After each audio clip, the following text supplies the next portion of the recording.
O ar quente gerado pelas queimadas na Amazônia está provocando uma forte onda de calor e uma baixa umidade relativa do ar em Santa Catarina durante essa semana. Conforme a previsão da Secretaria da Proteção e Defesa Civil, o fenômeno acontece porque a fumaça e o calor dos incêndios são transportados da região central para o sul do Brasil. Nesta segunda-feira foi emitido um alerta para o alto risco de desidratação, insolação e agravamento das doenças cardiorrespiratórias. É necessário que seja reforçado os cuidados na hora da prática de atividades ao ar livre, ingestão de água e umidificação de ambientes. Também é fundamental reforçar a atenção com a saúde dos olhos, que podem ficar mais irritados.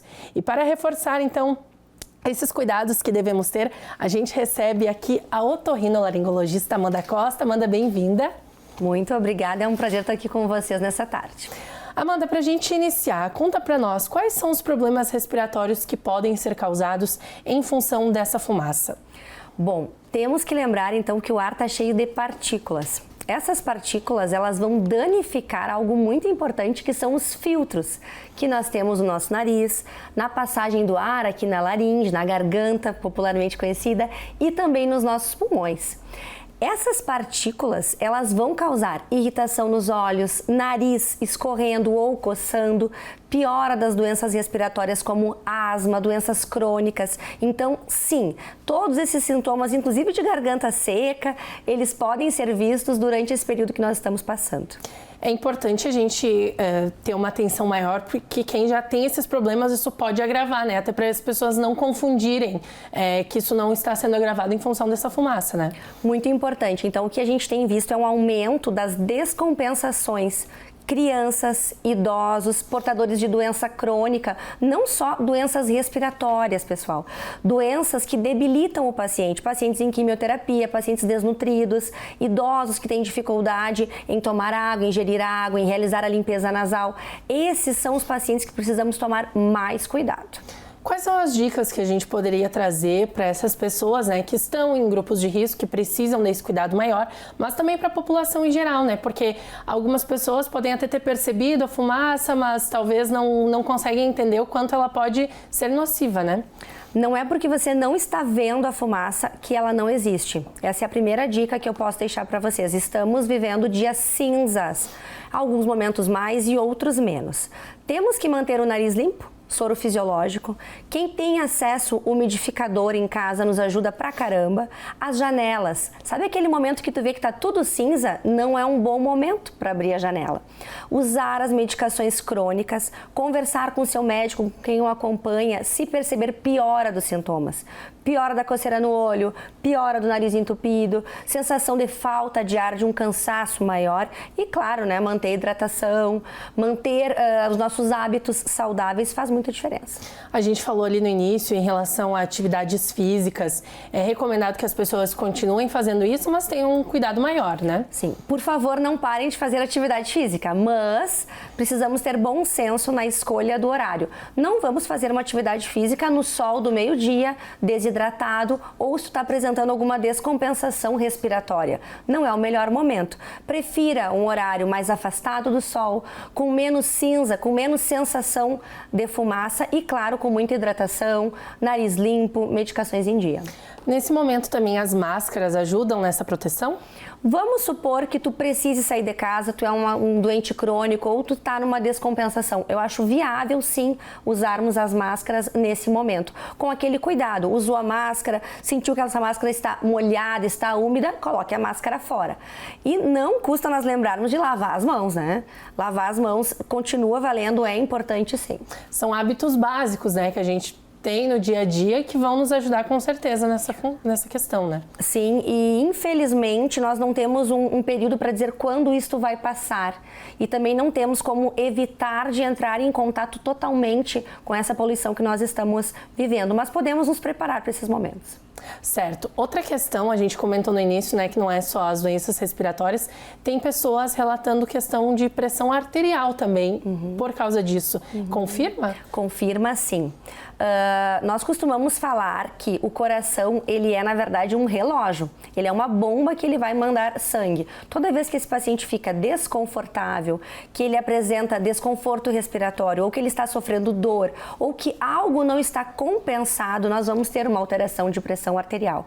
Mas é importante lembrar que não devemos tomar remédio de pressão sem a orientação prévia do cardiologista ou do clínico. Não mudem as doses dos remédios sem conversar com quem os acompanha.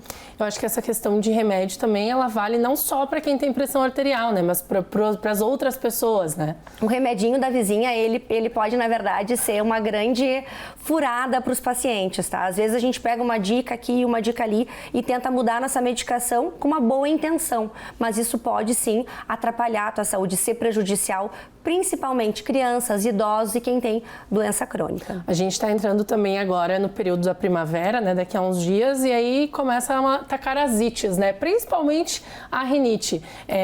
A rinite, ela também tem relação com essas queimadas, enfim? Excelente pergunta essa. Então, a rinite alérgica, ela é uma doença inflamatória crônica.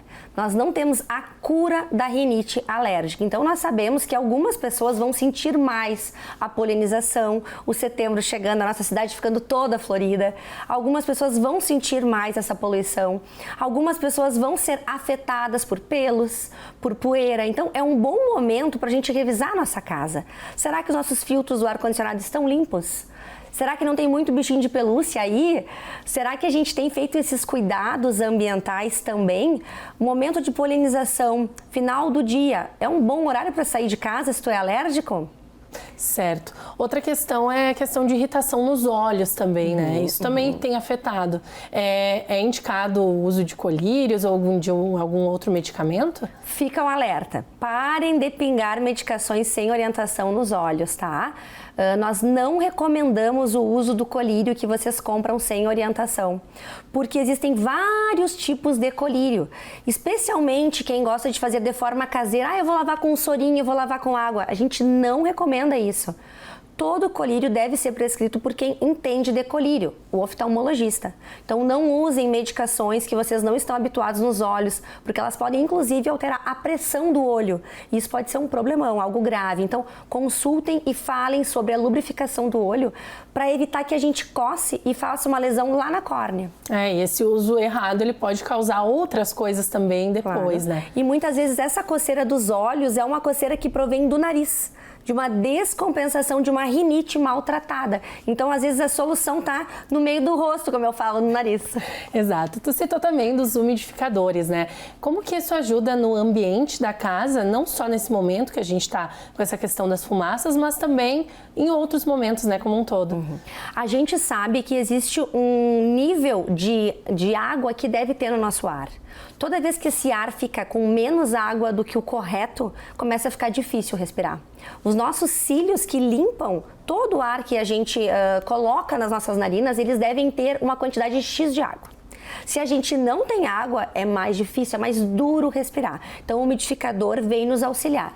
Quem não tem acesso ao umidificador, quem não tem esse costume, pode usar panos úmidos em casa, baldes com água. E eu não recomendo o uso de umidificador com essências. Em alguns pacientes, isso pode causar irritação na passagem do ar. Então, eu recomendo utilizar umidificadores próprios e não utilizar as essências dentro do umidificador. A questão do umidificador, enfim, do ambiente, a gente pode falar também da utilização do ar-condicionado, né? Que se, como tu bem citou no início, não estiver em dia, também vai causar essa irritação, né? Ar-condicionado de casa, do trabalho, do carro, todos eles devem ser limpos, tá? Eles não são autolimpantes. Então, às vezes, vocês vão ver aí, tem uma super sujeira naquela parte do ar-condicionado que é o filtro. Retirem, lavem, deixem isso limpo, assim. Uma vez por mês, vocês precisam olhar o ar-condicionado. Isso faz diferença. Vocês acabam levando toda essa poeira, todo esse resíduo para o ar da casa de vocês. Amanda, para a gente reforçar, a gente sabe então que essa fumaça, enfim, essas questões do ar, elas afetam não só quem tem essas doenças crônicas, mas também a população de um modo geral. Então eu gostaria que tu reforçasse os cuidados que a gente pode ter para se proteger disso. Então, todos nós estamos vivendo um momento assim trágico na qualidade do nosso ar. Não é bom respirar um ar cheio de poluição, que é como a gente está fazendo agora. Mas você aí na sua casa pode fazer a sua parte, limpando o nariz com soro, mantendo a tua casa úmida com umidificador ou com um pano mais úmido, mantendo a limpeza do ar condicionado, evitando saídas em momento com mais poluição no ar e mantendo o controle das doenças crônicas. Nunca é demais. Boa alimentação, hidratação e o controle das doenças crônicas. Amanda Costa, otorrinolaringologista, palavra difícil de falar. É o maior desafio. Muito obrigada pela tua presença aqui no Ver Mais, sempre bem-vinda no nosso programa. Obrigada.